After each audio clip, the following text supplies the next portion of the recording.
الحمد لله رب العالمين والصلاة والسلام على سيد المرسلين معزز اراکین حضرت مولانا قاری سید محمد عثمان صاحب منصور پوری دامت برکاتہ صدر جمعیت علماء ہند و استاد حدیث دارالعلوم دیوبند اور حضرت مولانا سید محمود اسد مدنی صاحب جنرل سیکرٹری جمعیت علماء ہند ایم پی اور جناب غلام نبی آزاد صاحب مرکزی وزیر صحت اور خاندانی وسائل حکومت ہند، جناب شری این کمار ریڈی صاحب چیف منسٹر آندھرا پردیش، علماء کرام، دانشوران ملت، سیاسی اور سماجی قائدین، اراکین جمعیت علماء آندھرا پردیش اور شرکاء اجلاس، سب سے پہلے آپ حضرات کا شکریہ ادا کرنا چاہتا ہوں کہ آپ حضرات نے اس ناچیز کو تمام کمزوریوں اور کوتاہیوں کے باوجود اس عظیم اجلاس کی صدارت کے لیے منتخب کیا،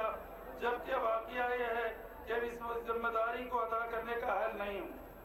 اللہ تبارک تعالیٰ کا بڑا فضل و کرم ہے کہ آج ملت اسلامیہ کی سب سے قدیم اور سب سے فعال تنظیم جمعیت علماء ہند کی یونٹ جمعیت علماء آندھرا پردیش کا دوسرا ریاستی اجلاس عام تاریخی شہر حیدرآباد میں منعقد ہو رہا ہے، جس کی ایک اپنی مستقل تاریخ ہے جو اپنی تہذیب، شرافت، ہندو مسلم اتحاد، علم دوستی میں اپنے مثال آپ سمجھا جاتا ہے۔ گولکنڈہ قلعہ، دارالمعارف، آصفیہ لائبریری، اسمبلی ہال، عثمانیہ یونیورسٹی، چار مینار، عثمانیہ دواخانہ، صدر شفا خانہ، مولانا آزاد نیشنل یونیورسٹی، عدالت عالیہ، دینی مدارس اور مختلف تعلیمی اور تہذیبی اور ثقافتی اداروں کے حوالے سے ایک مثالی تاریخ رکھتا ہے۔ ہزاروں تغیرات اور مغربی مشرکانہ تہذیب کی زہریلی ہواؤں کے باوجود آج بھی یہاں چپے چپے پر اسلامی تہذیب کے آثار نظر آتے ہیں۔ معزز حضرات، حاضرین کرام، جمعیت علماء ہند ہندوستان کی وہ واحد اور منفرد جماعت ہے جس نے ملک کی آزادی میں قائدانہ رول ادا کیا اور ملک کے آزاد ہو جانے کے بعد تقسیم کی شدت سے مخالفت کی۔ تقسیم کے بعد ہندوستانی مسلمانوں کے لیے جو مسائل پیدا ہوئے تھے، ہر محاذ میں اس کا ڈٹ کر مقابلہ کیا، مسلمانوں کی ڈھارت باندھی اور انہیں شہری کی طرح زندگی گزارنے کا حق دلایا اور انہیں حوصلہ ہمت دلایا کہ یہ ملک تمہارا ہے اور تم اس میں برابر کے حصے دار ہیں۔ اوقافی اجازتوں کے متعلق پارلیمنٹ نے وقت ایک منظور کروایا۔ مسلمانوں کے فلاح و بہبود کے لیے ریزرویشن کی سب سے پہلی آواز جمعیت علماء نے اٹھائی۔ خلاصہ کلام یہ ہے کہ ہر نازک موقع پر مسلمانوں کی صحیح رہبری اور رہنمائی کا فریضہ انجام دیا۔ ان کے اکابرین میں اسیر مالدہ شیخ الہند مولانا محمود الحسن صاحب، مولانا مفتی کفایت اللہ علیہ رحمہ، مفتی اعظم شیخ الاسلام مولانا سید حسین اعظم مدنی علیہ رحمہ، امام الہند مولانا ابوالکلام آزاد، مجاہد ملت مولانا حفظ الرحمان، مولانا فخر الدین علیہ رحمہ، مولانا احمد سعید دہلوی رحمہ اور دیگر اراکین شامل ہیں۔ یہ ایسی شخصیات ہیں جن کے اخلاص اور للہیت، تقوی اور طہارت اور نیک نیتی پر کوئی رہنمائی نہیں کر سکتا۔ ان مقدس ہستیوں کے نقش قدم پر چلتے ہوئے فدائے ملت حضرت مولانا سید اسد مدنی نور اللہ مرقدہ نے اپنی اندر کوششوں، قربانیوں اور جدوجہد کے ذریعے جمعیت علماء پورے ملک میں فعال متحرک کیا۔ میں یہاں ایک بات عرض کرنا چاہتا ہوں، کیونکہ میں جانتا ہوں ساؤتھ کے اندر حضرت فدائے ملت میں کام نہیں کرتا۔ آج نہ آندھرا پردیش میں جمعیت زندہ ہوتی، نہ کرناٹک میں ہوتی، نہ تمل ناڈو میں ہوتی، نہ مراٹھواڑے میں ہوتی۔ یہ صرف مولانا سید حسن مدنی علیہ الرحمہ نے دن رات اس دور کے اندر محنت کیا، جس کی وجہ سے آج ہزاروں کا مجمع اور وہ بھی علماء کرام کا مجمع، حفاظ کرام کا مجمع آ رہا ہے۔ یہ صرف حضرت مولانا حسن مدنی علیہ الرحمہ کی کوشش ہے اور کسی کی کوشش نہیں ہے۔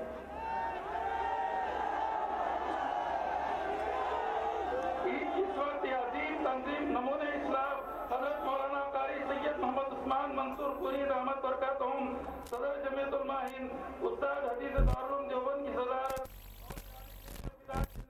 حضرت مولانا سید محمود اسد مدنی صاحب ہند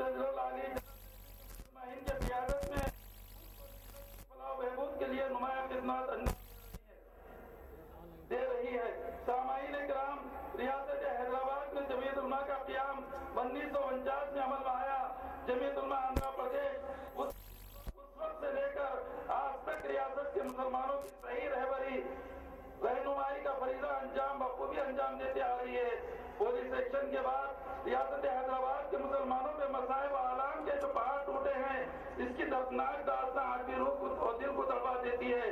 اس موقع پر جمعیت علماء ہند وہ واحد تنظیم تھی جس نے دلوں کو یقین اور اعتماد کے روح سے بھر دیا، خوف و عراق کی نازک صورتحال میں فرار و انتشار ہونے سے بچا لیا۔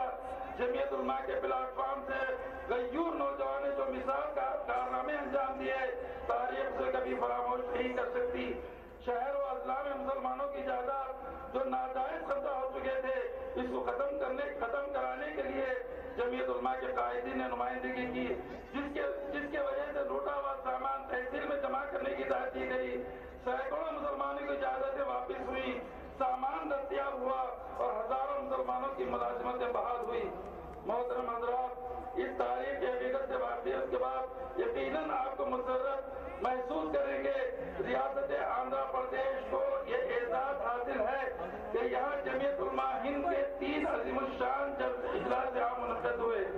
پہلا اجلاس عام کاکیناڈا بتاریخ 31 دسمبر 1923 میں ملک کی آزادی سے پہلے منعقد ہوا، جس کی صدارت حضرت شیخ الاسلام مولانا سید حسین احمد مدنی علیہ الرحمٰن مدنی نمبر اللہ مرکزوں نے کی، جس کا سب سے اہم ایجنڈا انگریزوں کو ملک سے نکال پھینکنا تھا اور ملک کو انگریزوں کے پنجے سے چھٹکارا دلانا تھا۔ دوسرا اجلاس عام آج سے تقریباً 61 سال پہلے نمائش گراؤنڈ حیدرآباد میں 1951 میں بصدارت شیخ الاسلام مولانا سید حسین احمد مدنی نمبر اللہ مرکزوں کی صدارت میں منعقد ہوا۔ اس کا اہم مقصد پولیس سیکشن میں مجبور مسلمانوں کے اکھڑے ہوئے قدم کو جمانا تھا اور پورے عزم اور حوصلے کے ساتھ جینے کا طریقہ بتانا تھا۔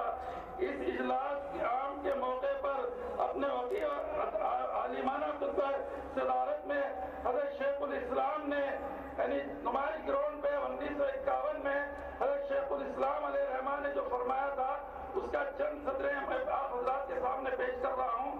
حضرت شیخ الاسلام نے ارشاد فرمایا تھا، جمعیت علماء ہند کی ہمیشہ یہ کوشش رہی ہے مسلمان اپنے مذہبی اور ملی نظم و ضبط اور اپنی مذہبی شعائر، مذہبی علوم، اسلامی تہذیب، ملی آثار اور روایت کے ساتھ ملک کا ہم اثر اور ایک مضبوط بازو بن کر رہیں اور ناموز وطن کے بہادر محافظ اور ترقی میں ملک کے جانباز علم برادر ثابت ہوں۔ ایسے ہی تیسرا اجلاس 8 اور 9 نومبر 2008 کو اسی نظام کا کالج گراؤنڈ میں ہوا تھا، یعنی آج سے 3 سال پہلے 2009 میں نظام کالج گراؤنڈ میں منعقد ہوا تھا، جس کی صدارت نمونِ اسلام حضرت مولانا قاری محمد عثمان صاحب منصور پوری دامت برکاتہم صدر جمعیت علماء ہند استاد عزیز دارالعلوم دیوبند نے فرمائی تھی، جس کا مقصد اسلام اور مسلمانوں پہ لگائے جانے والے دہشت گردی کے الزامات کا دفاع تھا، جس میں ملک سے 6000 سے زیادہ علماء شریک ہوئے اور دیوبند سے شیخ الہند ایکسپریس ٹرین کا کاروان امن یہاں آیا۔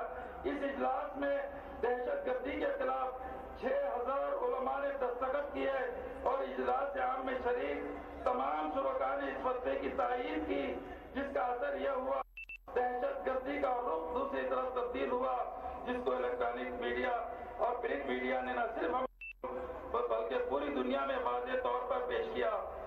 ریاستی جمعیت علماء کا زیر نظام 31 مارچ 2001 میں نمائش گراؤنڈ حیدرآباد میں ریاستی جلسہ منعقد ہوا، جس کی صدارت فدائے ملت حضرت مولانا سید اسد مدنی نفر اللہ مرکزوں نے فرمائی، جس کا مقصد یہ تھا کہ مسلمانوں کے جن حقوق کی پامالی ہو رہی ہے حکومتی سطح پر اس بھی دلایا جائے۔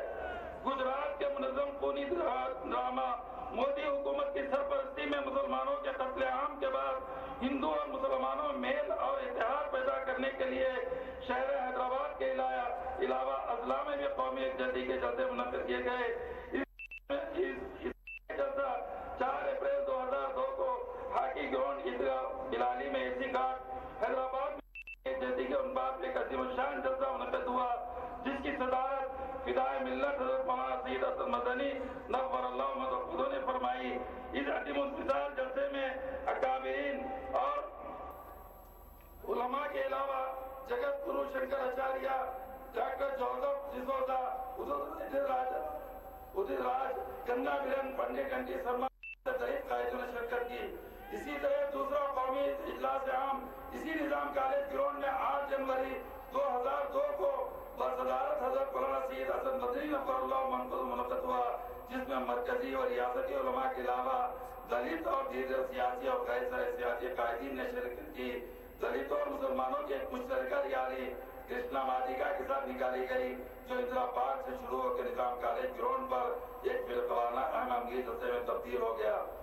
اس کے علاوہ مختلف اضلاع میں بے شمار قومی یکجہتی اجلاس عام نرمل ضلع عادلآباد، کھمم، ورنگل، وجے واڑہ، کنور، گنٹور، نظام آباد، کڑپا میں ایک کے بعد دیگر جلسے منعقد ہوئے۔ ان جلسوں میں دلت لیڈر اور مسلمان قائدین علماء نے ایک پلیٹ پان پر کھان پان کیا۔ آج جمعیت علماء آندھرا پردیش کا دوسرا عظیم الشان ریاستی اجلاس عام منعقد ہو رہا ہے، جس کا مقصد یہ ہے کہ مسلم مسائل زیادہ سے زیادہ حل ہوں، حکومت کے جانب سے اقلیتوں کے کیے گئے وعدوں کی تکمیل ہو۔ آج شہر وہ اضلاع کے بے شمار مسائل ایسے ہیں جو حکومت کی بے توجہی کا شکار ہونے کی وجہ سے حل نہیں ہو پا رہے ہیں۔ اس اجلاس میں حکومت کے اقلیتوں کے کیے گئے وعدے کی باقیہ 2 سال میعاد میں تکمیل کرنے کا مطالبہ کیا جاتا ہے۔ واضح رہے کہ یہ اجلاس عام نام نمود کے لیے نہیں بلکہ مسلم مسائل کے حل کے لیے کیا جا رہا ہے۔ اس لیے احباب سے گزارش ہے، میں یہ بات عرض کرنا چاہتا ہوں، ہمارے سی ایم صاحب موجود ہیں اور مبصر صاحب آندھرا پردیش کے موجود ہیں۔ اکثر یہ ہوتا ہے کہ جو شہر میں ہوتا ہے وہ شہر کے مسائل حل کرتے ہیں۔ جمعیت علماء وہ واحد جماعت ہے جو دیہاتوں کے اندر، ولیجزوں کے اندر، منڈلوں کے اندر اور ضلعوں کے اندر کام کرتی ہے۔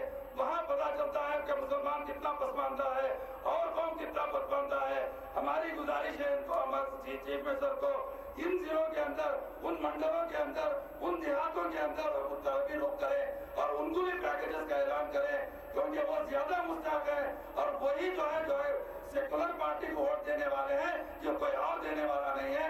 لیکن اس طرف حکومت کو چاہیے کہ اس طرف توجہ کرے۔